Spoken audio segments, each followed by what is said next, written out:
दशे 12 दराने 5,000 रुपयांचे 6 महिन्याचे सरळ व्याज किती? आता सरळ व्याजाचं सूत्र पहा.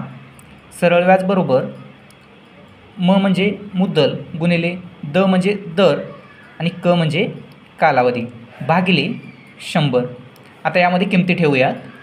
सरळ व्याज बरोबर मुद्दल किती आहे 5,000 रुपये गुणिले दर किती आहे 12 आणि कालावधी आहे 6 महिने. याला 12ने भागावं लागेल आपल्याला भागिले 100. आता काटून घेऊया. हा एक शून्य गेला, हा एक शून्य गेला, हा एक शून्य गेला, हा एक शून्य गेला. 12 एके 12 आणि हे 12 एके 12 हे दोन कटलं. आता उरले किती?